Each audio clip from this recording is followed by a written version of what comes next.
So let's talk about the different types of natural selection. So we have three types of natural selection, and they can affect the distribution of phenotypes in three ways. Remember, phenotype is the characteristic that you actually see.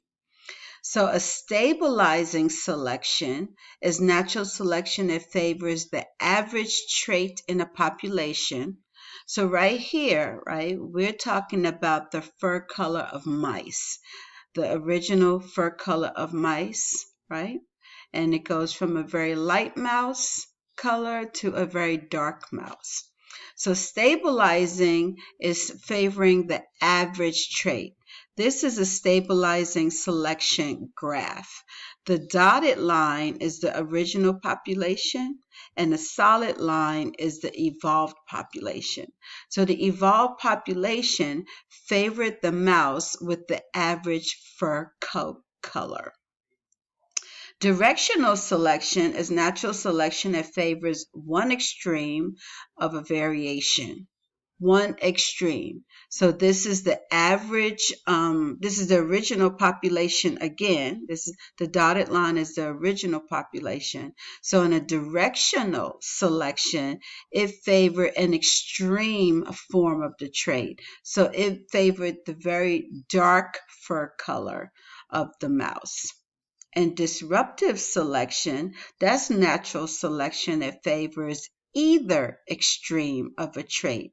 So disruptive favored either a very light fur color on a mouse or a very dark fur color on a mouse.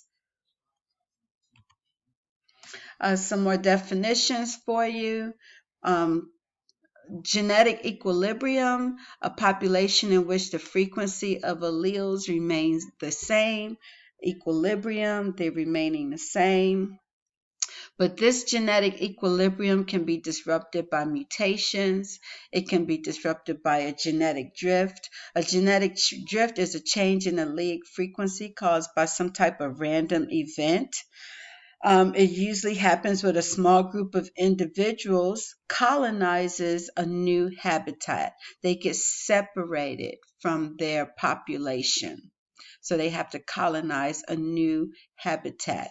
When allele frequencies change due to migration of a small subgroup of a population, that's known as the founder effect. And gene flow is the addition or subtraction of genes in a gene pool. So this is genetic drift. This is the entire population.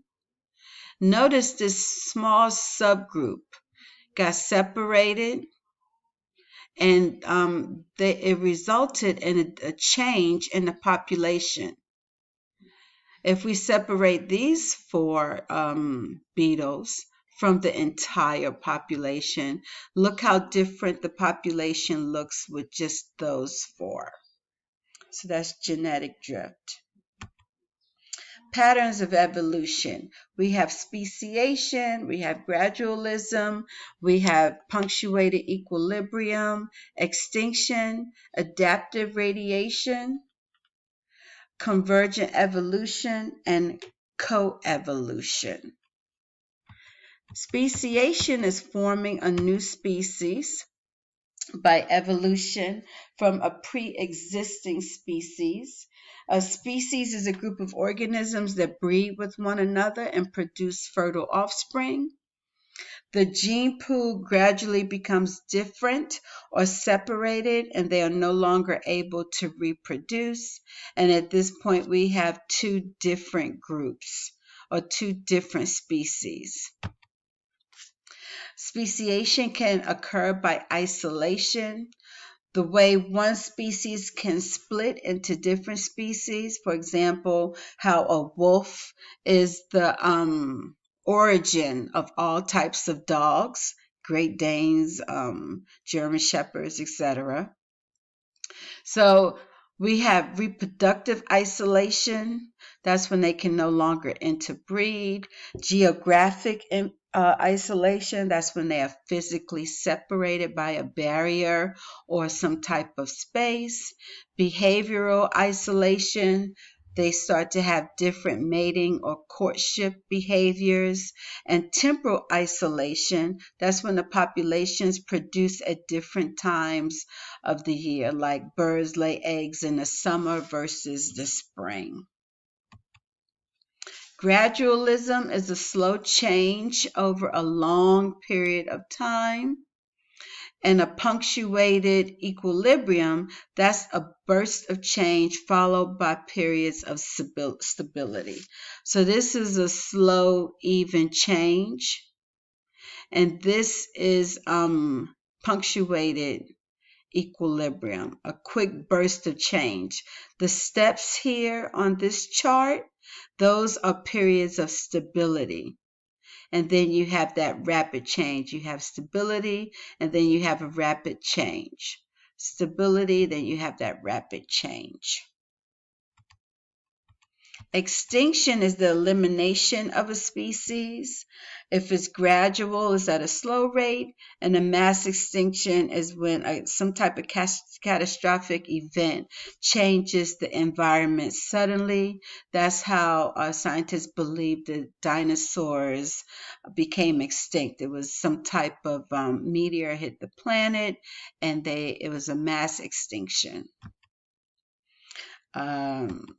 Adaptive radiation, that's when a number of species arise from one common ancestor. Adaptive radiation is also known as divergent evolution. And another good example for adaptive radiation would be Darwin's finches. A number of different species arise from one common ancestor, and the new environments cause them to evolve to be different. Convergent evolution, that's when the unrelated species evolve similar characteristics because they live in similar environments. So they come together because of their similar environments. Coevolution, that's when two organisms change in response to each other. They form a specialized relationship because they have to co-evolve together in order to survive.